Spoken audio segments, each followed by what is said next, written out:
금용답의 밤의 첫 시간인데 어떤 말씀을 가지고 함께 은혜를 나눌까 고민하다가 너무나 우리가 잘 아는 말씀을 함께 묵상하고 우리 한신교회가 2024년 어떤 비전과 꿈을 가지고 가야 될까?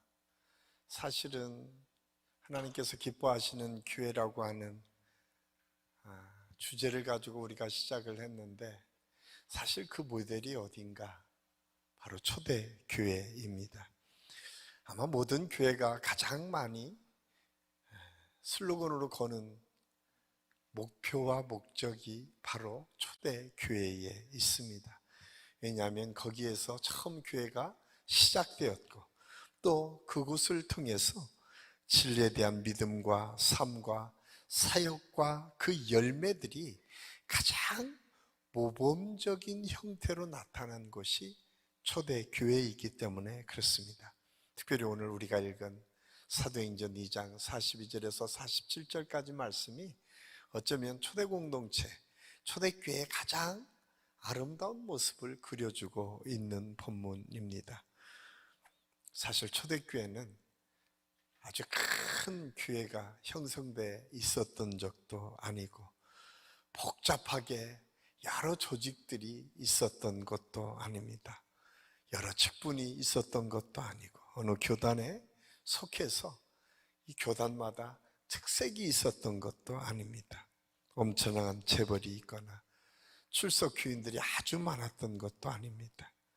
권력자가 있었거나 학자가 있어서 그 사람들을 중심으로 해서 뭔가 이끌어가는 때도 아니었습니다. 그저 평범한 사람들, 어떻게 보면 그 시대에 가장 소외당한 사람들이 모여서 하나님의 은혜를 체험하고 모여서 기도하기를 시작했던 것이 초대교회의 모습이었음을 알 수가 있습니다. 그런데 어떤 사람의 문제가 아니라 그곳에 모였던 사람들의 마음이 뜨거웠어요. 왜냐하면 지금까지 경험하지 못했던 놀라운 하나님의 역사를 경험했기 때문에 그렇습니다. 그들은 성령 충만의 역사를 경험하고 나서 그들의 생각이 바뀌고 그들의 눈이 열렸습니다. 지금까지는 우리의 인생이 하나님께서 두렵고 떨리는 마음으로 우리를 이끌어 가시고 우리와 함께 해주시고 또 하나님께서 우리를 축복해 주신다는 사실을 알았지만 그 하나님의 사랑이 구체적으로 우리 삶 속에서 어떻게 나타나고 증거되는 것은 막연하게 말씀을 통해서 주시는 역사를 기대하고 소망하는 것 뿐이었습니다. 그런데 성령 충만의 역사를 통해서 하나님의 사랑이 예수님을 통해서 이 땅에 오게 됐고 예수님의 그 구원의 역사가 어떻게 이루어졌는지를 확실하게 깨닫기 시작하면서 그들의 시각이 바뀌었습니다. 그들이 바라보는 세계가 완전히 바뀐 세계로 보여졌음을 알 수가 있습니다. 그래서 처음 모였을 때 사도들의 가르침이 있었고 교제하며 떡을 공동체했고 또 그런 모습 속에서 가장 흔들리지 않고 있었던 것이 무언가 그 안에는 복음, 예수 그리스도를 믿는 믿음의 확신이 그곳에 있었다라고 하는 사실입니다. 그래서 모든 교회들이 초대교회의 이 모습을 닮아가기를 원하고 이 모습이 어떻게 보면 가장 폭발적이고 가장 능력 있는 우리가 사도행전 1장 8절에 나오는 성령을 받으면 너희가 권능을 받고 두나미스, 다이너마이트 같은 폭발적인 능력, 그 능력이 그들에게 임했음을 성경은 우리에게 말씀해 주고 있습니다. 그렇다면 지금 우리가 모이는 교회 공동체의 모습은 무엇입니까? 교회의 생명력은 교회에 어디에 관심을 집중하느냐에 따라서 지금 이 현대 사회 속에서 교회가 어떤 교회가 하나님께서 기뻐하시는 교회인가, 어떤 교회가 하나님의 능력을 나타낼 수 있는 교회, 그 교회는 그 교회의 관심사에 있다고 하는 사실을 우리는 잊어서는 안 됩니다. 그렇다면 우리 교회 관심은 어디에 있어야 될까요? 우리의 관심은 지금 어디에 있습니까? 여러분, 오늘 금요응답의 밤에 나오시면서 여러분이 어떤 관심을 가지고 어떤 기대를 가지고 이 자리에 오셨습니까? 만약에 우리의 관심이 하나님의 관심에 집중하지 못한다면, 우리의 생각이 하나님의 생각에 맞춰지지 않는다면, 우리가 아무리 노력하고 애쓰고 대단하게 이 땅에서 뭔가를 이루는 것처럼 보여지지만 그것은 하루아침에 무너지는 모래성과 같은 것임을 우리는 잊어서는 안 됩니다. 그래서 우리가 초대교회로 돌아갈 때에 가장 중요한 것은 우리가 어디에 목표를 가지고 관심을 갖느냐라고 하는 사실을 우리가 잊어서는 안 됩니다. 그러므로 우리 모든 성도들이 가장 먼저 관심을 가져야 될 것은 하나님의 은혜를 사모하고, 하나님께서 우리 한 사람 한 사람을 향하신 하나님의 뜻과 섭리가 무엇인지를 깨닫고 하나님께서 주시는 그 은혜를 경험해야 되는데, 그 은혜는 성령 충만의 역사를 통해서 이루어졌음을 알 수가 있어요. 저는 그 명답의 밤에 나와서 우리가 먼저 기대하고 소망할 것은 내가 먼저 성령 충만을 기도하는 은혜가 있기를 예수님의 이름으로 간절히 축원합니다. 그럴 때 하나님의 은혜를 우리가 경험하게 됩니다.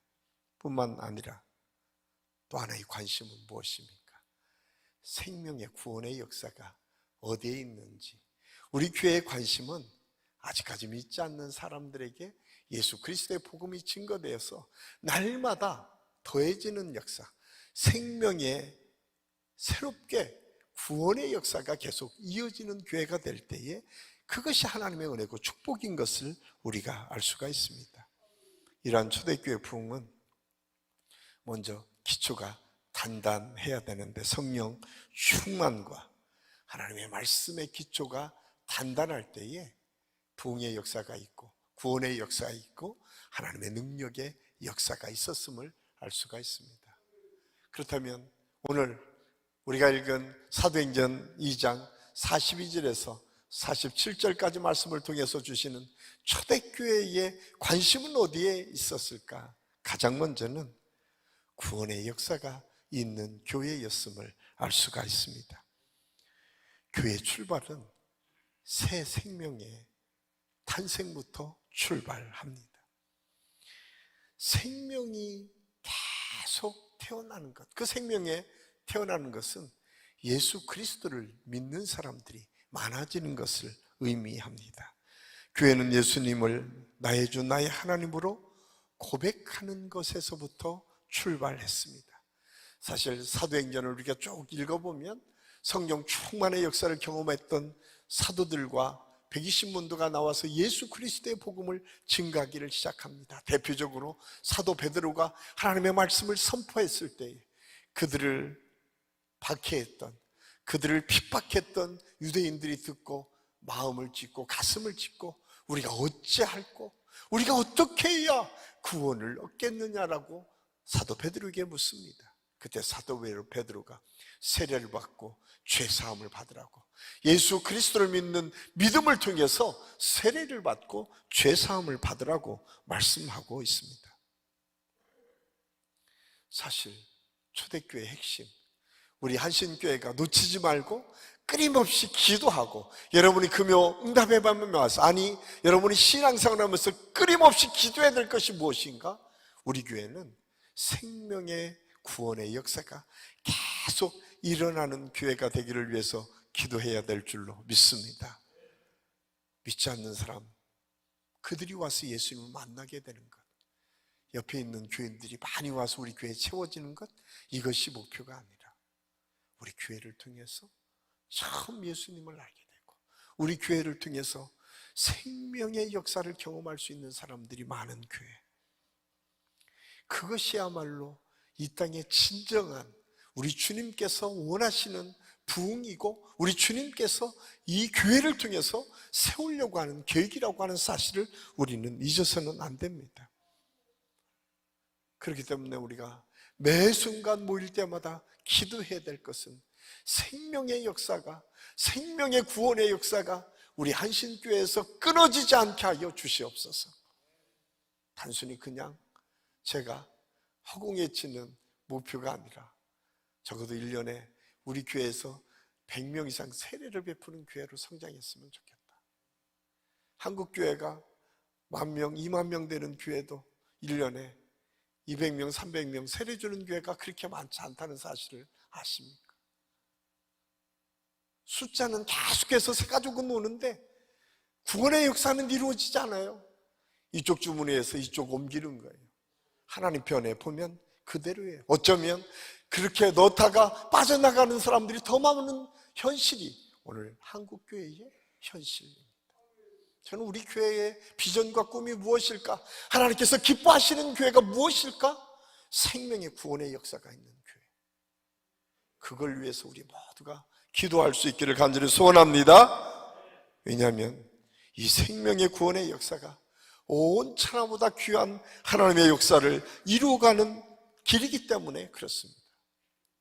그렇기 때문에 교회의 존재 이유, 한신교회가 이 땅에 존재하는 이유는 구원선이 되어서 아직도 예수 그리스도를 모르는 사람들에게 예수 그리스도가 증거되도록 하고, 그 증거되는 사건과 그 역사를 통해서 하나님의 어떤 분이시고 하나님의 역사가 무엇인지를 느끼고 체험하는 역사들이 있는 거예요. 사실 기독교 역사는, 성경의 역사는 끊임없이 우리에게 보여주는 사건이 있어요. 기적과 이사가 언제 제일 많이 일어난 줄 아십니까? 복음이 증거될 때입니다. 여러분, 언제 제일 교회가 6일 때인 줄 아십니까? 우리가 섰다 하고 많이 있다고 생각할 때. 그때는 뭐예요? 복음을 내가 고백하지 않아도 그냥 예수 믿어 세례받는 때가 있었어요. 그때가 언제입니까? 중세기 아닙니까? 중세기는요, 나라가 국교였기 때문에 그때는 태어나도 내가 예수 믿는다고 하는 것 상관없었어요. 그냥 유아세례를 그냥 로마에서 태어나면, 국교면 무조건 예수 믿는 사람이었어요. 그런데 성경은, 세계 역사는, 기독교 역사는 그 시대를 가장 암울하고 암흑기라고 설명하고 있습니다. 아니, 모든 사람들이 다 예수 믿는 기독교인이었는데 왜 역사가들은 그 시대를 가장 어두운 때라고 얘기했을까? 그리고 종교개혁가들은 다시 하나님의 말씀으로 구원받는 생명의 역사가 다시 일어난다고 그들이 이야기했을까? 왜냐하면 생명이 없는 구원, 그것이 중세기에 끊임없이 반복되는 인간적인 생각 속에 있었기 때문에 그렇습니다. 저는 이번 한 주 동안 특세를 준비하고 기도하면서, 하나님께 기도하면서 제 마음속에 다시 한번 놓치지 말아야 될 것이 무엇일까? 오늘 초대교회에 이 성도들에게 주셨던 이 비전과 꿈, 예수 그리스도를 통해서 구원받는 생명의 역사가 계속 일어나는 교회를 꿈꾸며 우리 한신교회가 그런 교회로 변화될 수 있기를 예수님의 이름으로 간절히 축원합니다. 또 하나는, 초대교회는 마음을 같이 하는 교회였음을 오늘 성경은 우리에게 말씀해 주고 있습니다. 많은 사람들이 교회를, 지금 한국 교회를 위기의 때다라고 얘기합니다. 특별히 코로나 이후로 우리들의 삶의 모습들이 많이 바뀌었습니다. 가장 문제는 모이는 것을 쉽게 모이기 어려운 시대로 변화되었다라고 하는 사실입니다.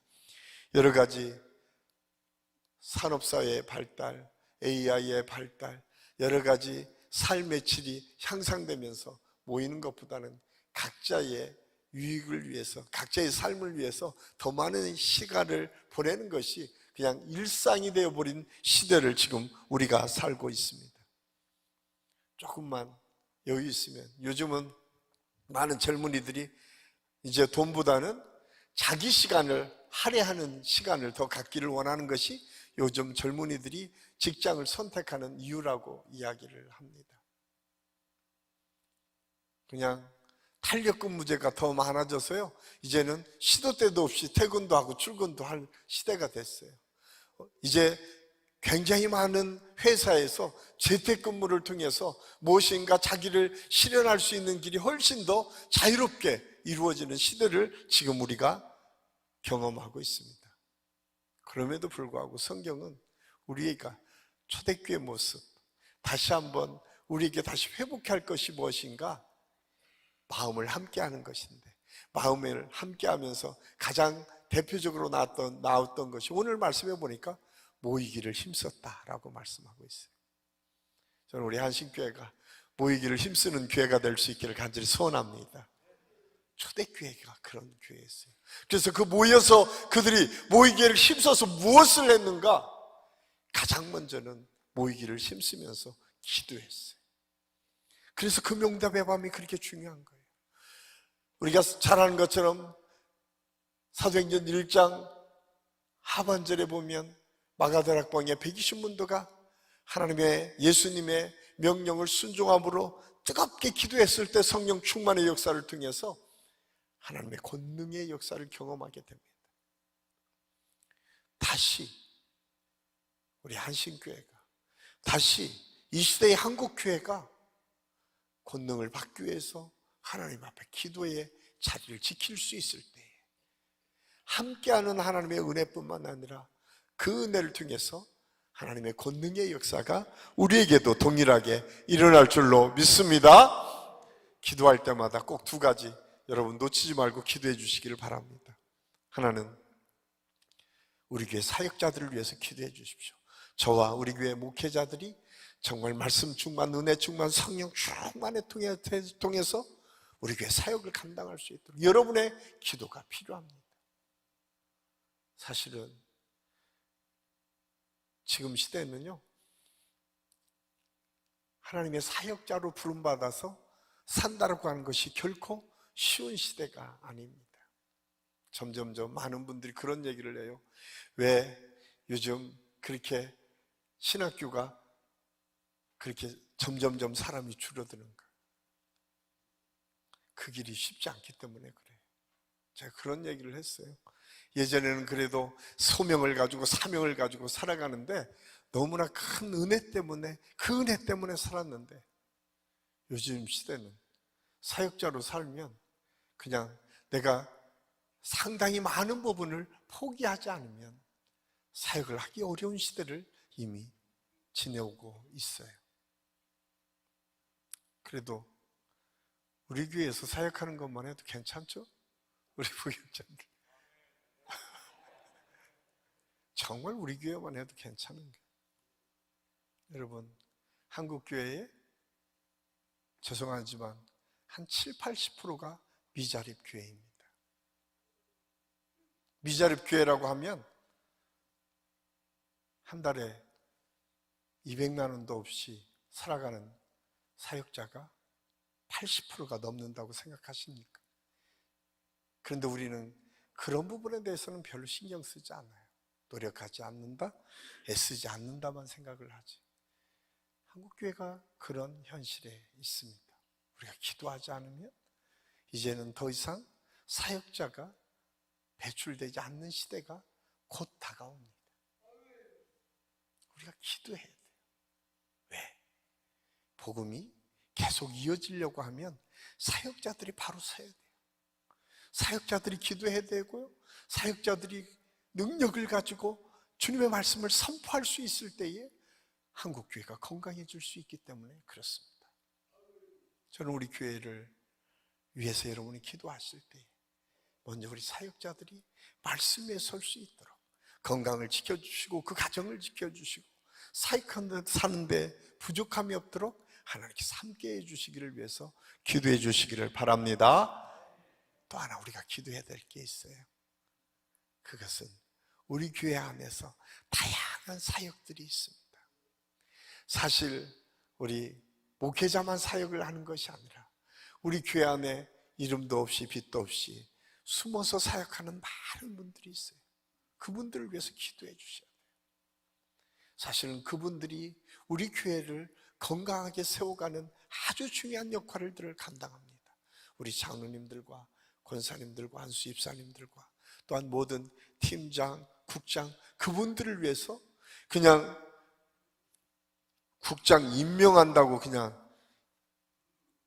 누가 국장 됐네? 잘하나 보자. 이게 아니라 국장이 딱 보이면 뭐 하는 거라고요? 국장 장로님을 위해서 기도해야겠다. 아멘. 이렇게 아멘이 갑자기 다시 한번 사역자들이 이제 조만간에 발표될 텐데요. 우리 평신도 사역자들이 세워질 때 그 이름을 보면 뭐라고요? 기도하는. 여러분이 기도해 줄 때에 감당할 수 있습니다. 교회 일은요, 세상 일과 달라요. 교회 일은 돈이 많다고, 높은 지위가 있다고, 많이 한다고, 힘이 세다고? 아니요.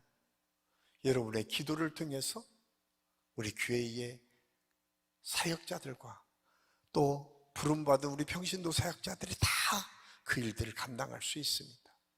함께 한다는 것이 무엇일까? 그렇게 함께 기도하는 일이 우리가 해야 될 일일 줄로 믿습니다. 또 하나 오늘 마음을 같이 해서 오늘 말씀해 보니까 서로 사랑의 교제를 통해서 나누었다라고 오늘 성경은 우리에게 말씀해 주고 있습니다. 성도 간의 교제가 살아있는 공동체, 이것이 초대교회의 모습이었음을 알 수가 있습니다. 우리 인생길에서 짐이 무거워질 때, 병들었을 때, 슬플 때 우리에게 필요한 것이 함께 하는 것입니다. 이것이 중보기도이고 관심이에요.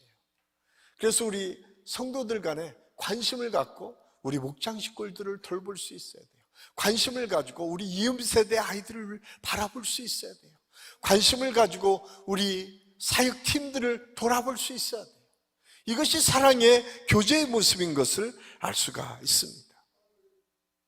그래서 2024년에는 여러분이 함께 하나님의 사역들을 감당하는 우리 한신교회가 될 수 있기를 예수님의 이름으로 간절히 축원합니다.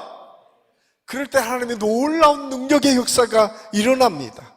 그래서 43절 말씀에 보니까 사람마다 두려워했다라고 했는데, 이 두려움은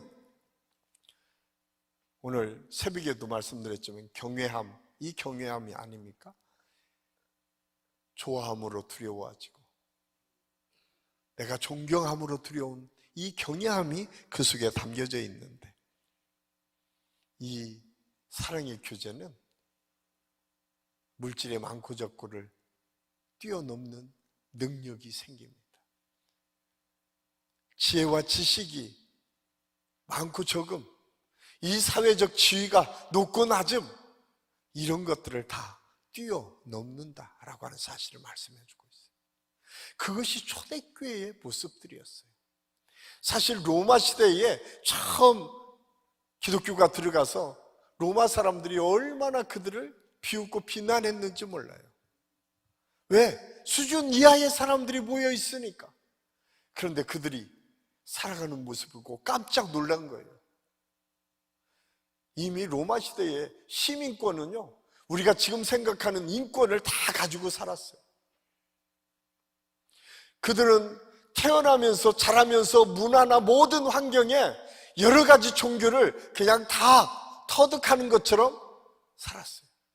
우리가 지금 이야기하는 유명한 철학가들이 다 그 시대에 유명한 말을 다 남기면서 살았어요. 그런데 그들이 못하는 것을 그리스도인들이 하기 시작하는 거예요. 아니, 예수 믿는 사람을 딱 보니까 어느 날 종이었던데 종과 같이 밥을 먹는 거예요. 로마 사람들은 상상할 수 없는 일이었어요. 아니, 어떻게 종과 주인이 같이 밥을 먹어? 인권을 존중한다고 했던 그들이 노예의 인권은 인권이 아니었어요. 그런데 그리스도인들은 그 노예와 함께 밥을 먹는 거예요. 혁명적이지 않습니까? 혁명적이라고 하는 것은 칼 들고 누군가를 죽여서 혁명을 일으키는 것이 아니라 그 시대에 일반적인 사람들이 행할 수 없었던 하나님의 사랑의 모습이 그 공동체 안에 있었어요. 이것이 혁명이었습니다. 그 사람들이 보기에는 상상할 수 없는 일이 있었어요. 왜? 더 많은 재산을 모으기를 힘썼는데, 권력을 가진 사람은 언제나 그 자리를 지켜가며 자기의 재산을 더 많이 갈취하기 위해서 더 많은 사람의 희생을 요구했는데, 아니, 저 사람이 갑자기 예수 믿기 시작하더니 그걸 내놓기 시작하는 거예요. 그리고 힘든 사람에게 나눠주기를 시작하는 거예요. 아니, 도대체 저 안에 무엇이 있길래, 저들의 삶 속에 무엇이 있길래 저들은 저렇게 행할 수가 있을까? 이것이 지금 사도행전 2장 42절에서 47절까지 말씀을 통해서 보여주는 거예요. 유무상통했다라고 하는 것이 그냥 단순히 그냥 적당히 나눠 먹었다, 이게 아니에요. 로마 사람들이 보니까 깜짝 놀랄 일들을 지금 그리스도인들이 하는 거예요. 근데 어디 그뿐이겠습니까? 그들이 핍박하는 그 가운데서도 마지막까지 예수 그리스도 때문에 십자가를 지는 것을 두려워하지 않고 웃으면서 십자가를 짓는 사람들이 생기기 시작하는 거예요. 도대체 저들 안에 무엇이 있길래, 저들 속에 무엇이 있길래 도대체 저들은 웃으면서 십자가를 질 수 있는가? 그들은 상상할 수 없었습니다.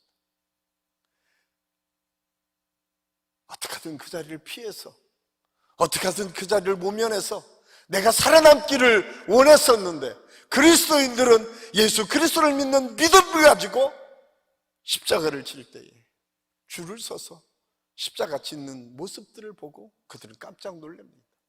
도대체 저 안에 무엇이 있는가? 이것이 초대교회에 함께하는 그리스도의 모습들이었어요. 그런데 오늘날 우리는 어떻습니까?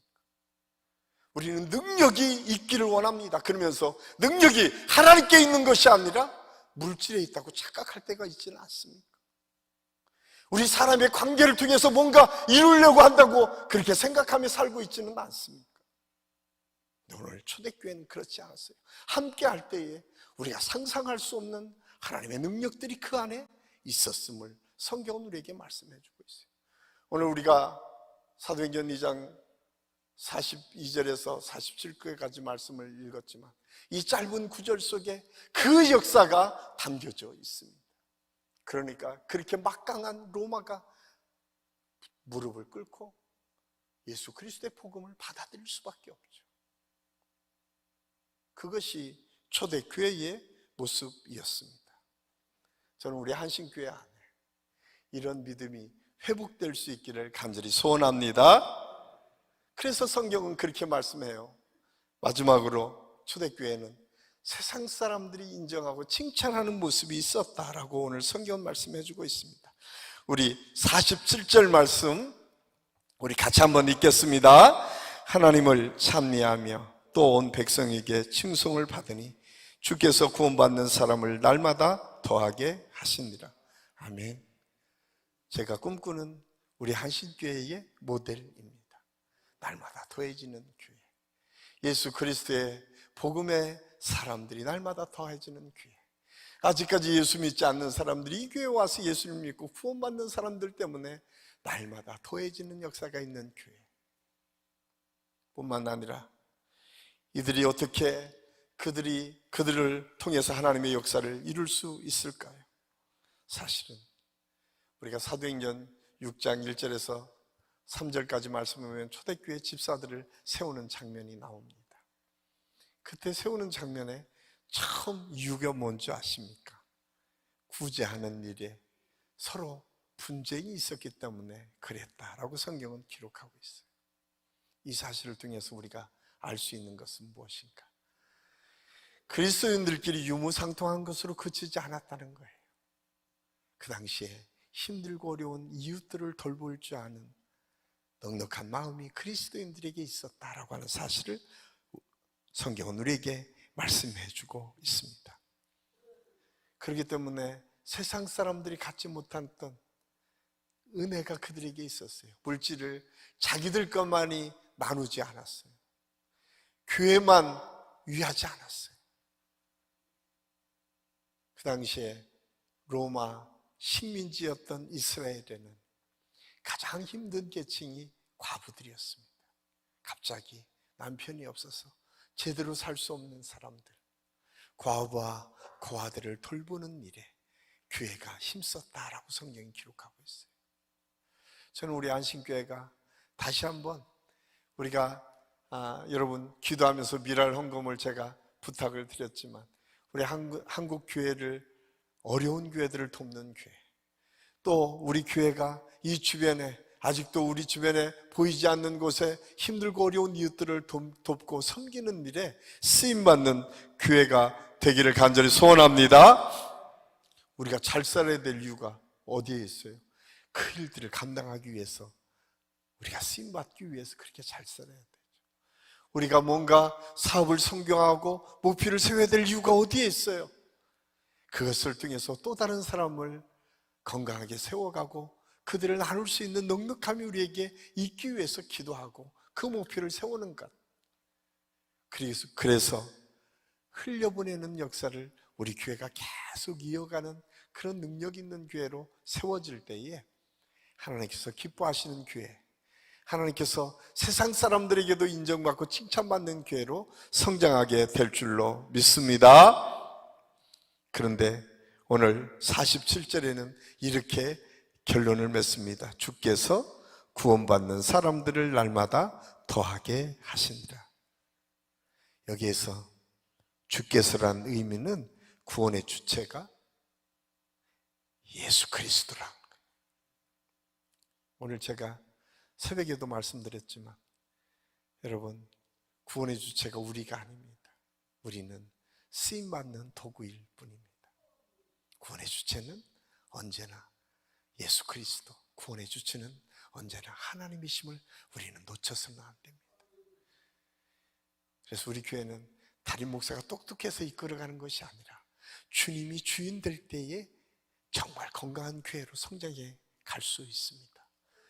우리 교회는 임직자, 우리 장로님들, 안수 집사님들, 권사님들이 주인 돼서 이 교회가 건강해지는 것이 아니라 이 교회는 예수 그리스도가 주인 되셔서 그분의 명령 앞에 온전히 순종하는 목사, 순종하는 장로, 순종하는 권사, 순종하는 집사, 순종하는 성도들이 있을 때에 그 교회는 건강한 교회가 될 줄로 믿습니다. 우리 교회는 주께서 이끌어 가시는 교회입니다. 아니, 한신교회는 앞으로도 예수 그리스도가 주인 되셔서 주님께서 이끌어 가실 때에 하나님의 강력한 능력이 나타나고 그 능력을 통해서 하나님의 살아계심이 선포되게 될 줄로 믿습니다.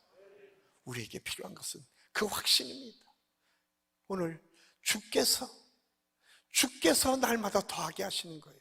인간적인 생각으로 우리가 더 많이 전도하고 우리가 더 많이 일을 했었기 때문에 아니라 주께서 우리를 통해서 역사하셔서 주께서 부족한 나를 세우시고 선포케 하셔서 그 일을 이루어 가시는 것을 기대하고 소망할 때에 하나님께서 우리를 통해서 이루실 놀라운 역사들이 나타난다고 하는 사실을 우리는 잊어서는 안 됩니다.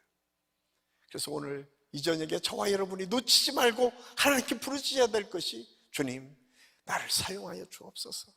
내가 겸손하게 아브라함을 불렀을 때 아브라함이 순종한 것처럼 내가 순종할 수 있는 믿음을 내게도 주시옵소서. 이 고백이 저와 여러분의 고백이 되어서 오늘 이 저녁 우리 모두가 초대교회에 있는 성도들처럼 우리 교회가 생명의 구원의 역사가 계속 있는 교회, 우리 함께 날마다 기도하고 사랑의 교제를 이루고 또 다른 사람에게 그리스도의 사랑을 나눠주는 교회, 세상 사람들이 봐도 인정할 만한 넉넉하고 아름다운 믿음의 역사가 있어서 모든 사람에게 칭찬받고 인정받는 교회로 성장해 갈 수 있도록 여러분이 2024년에 기도해 주시고 특별히 금요응답의 밤에 함께 나오셔서 기도로 승리하는 한 해가 될 수 있기를 예수님의 이름으로 간절히 축원합니다. 기도하겠습니다. 아버지 하나님, 은혜를 감사합니다. 오늘 말씀을 통해서 다시 한번 우리 교회가 나아가야 될 길, 우리 한 사람 한 사람이 믿음 안에서 어떻게 세워져야 될지를 함께 말씀을 통해서 생각했습니다. 주님 감사합니다. 오늘 주신 말씀 붙잡고 기도함으로 나아가게 도와 주시옵소서. 우리 교회가 날마다 구원의 역사, 생명의 구원의 역사가 많은 교회가 되게 하여 주시옵소서. 모여서 기도할 때마다 함께 서로가 서로를 위하고 사랑하는 마음으로 교제하며 하나님의 능력을 이루어가는 교회가 되게 도와주시옵소서. 특별히 우리 한신교회 모든 사역자들과 우리 장로님들과 권사님들과 한수집사님들과 모든 직분자들에게 이 은혜를 덧입혀 주셔서 우리가 칭찬받는 믿음의 사람으로 세워주시고 하나님의 놀라우신 역사를 이루어갈 수 있는 믿음의 역사가 우리 모든 성도들에게 있을 수 있도록 인도하여 주시옵소서. 하나님께서 함께 하심을 감사하고 예수님의 이름으로 감사드리며 기도하옵나이다. 아멘.